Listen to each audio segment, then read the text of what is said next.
Hello, Washers! Hanap nyo ba ay place na pwede pang barkada or family bonding? Yung hindi ganun kalay sa Puerto Princesa, tapos pwede pa kayong mag-overnight.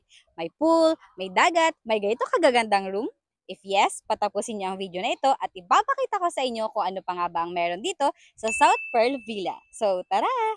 Hindi nyo na nga kailangan lumayo pa para maghanap ng ganitong klase ng lugar o kaya naman pumunta pa sa ibang munisipyo para ma-experience ang isang resort na mayroon ng pool at nasa harap pa ito ng dagat. Dahil kung galing kayo sa city proper ay 40 minutes to 1 hour lang ang travel time papunta dito na located sa Barangay Camuning, Puerto Princesa City, Palawan. Perfect ang place na ito sa kahit anong event nyo dahil napakalawak ng area nila. Aside pa dyan ay marami silang rooms if ever man na marami rin kayong invited guests. Kahit anong gatherings nga ay pwede dito at bawat side ay very Instagrammable din. So, to give you an idea sa buong place ay mag-start tayo dito sa kanilang A-frame villa where we stayed last time. They have 3 A-frame villa na air-conditioned room. Good for 4 to 6 persons ito na 6,000 pesos ang per night. May kasama ng fridge sa loob, microwave, sarili na rin itong CR with shower area. Kung marami naman kayo at mas gusto nyo ng sama-sama sa isang bahay ay meron din sila. Sa loob nito ay merong kitchen and complete kitchenwares and utensils. Sa sala naman ay merong TV. Pwede kayong manood or mag-videoke. May mga sofa bed at sa labas ay merong veranda na may iba't ibang design ng upuan. Basta ang daming spot na very relaxing and ang cozy lang ng ambience lalo na kahit saan ka pumesto dito sa baba ay tanaw na tanaw mo ang magandang view ng pool at dagat. Sa taas ng malaking house na ito ay nandito naman ang rooms. Merong one room na pang group talaga kasi kasya dito ang up to 15 packs. May restroom na din sa loob with LED mirror and may area pa for picture taking with background ng South Pearl Villa. While nakastay kayo dito is you can also enjoy kahit nasa loob lang ng house dahil ang dami na nilang pwedeng libangan like bingo, board games, and card games. May table nga rin para sa labas kung gusto nyo ditong kumain and for me, mas okay dito kasi maganda ang view. Nagandahan talaga ako sa concept ng bahay na ito, lalo na yung color kasi ang lamig sa mata at napakalinis tingnan. Para sa mga ayaw mag-overnight at gusto lang nandito ay 200 pesos naman ang entrance fee ng adult and for 10 years old below ay 120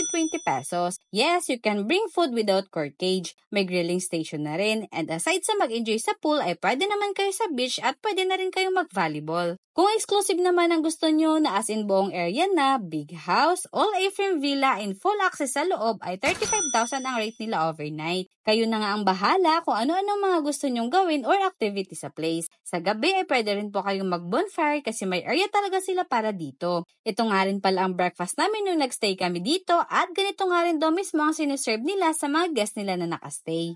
Mahina at pawala-wala ang signal dito pero may wifi naman sila. May available ding piso wifi sa labas. Kung may kailangan o nalimutan naman kayong bilhin, may kalapit din na tindahan sa labas lang ng kanilang gate. Isa pa nga pala wala kayong masisilayan na sunset dito pero makikita nyo naman ang sunrise kung kayo ay gigising ng maaga. So, that's it guys. After nyo mapanood ito ay may dagdag na naman kayo sa mga plano nyo. Go na kayo at sana hindi na drawing. Yun lang. Bye! Hi, good afternoon. This is Anna Lacson and Judd Lacson. We're new in Palawan and we're inviting you to come and see our place in South Pearl Villa.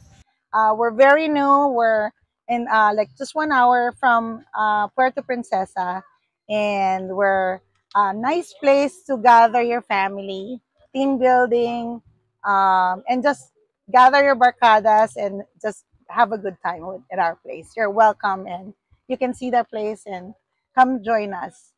See you soon.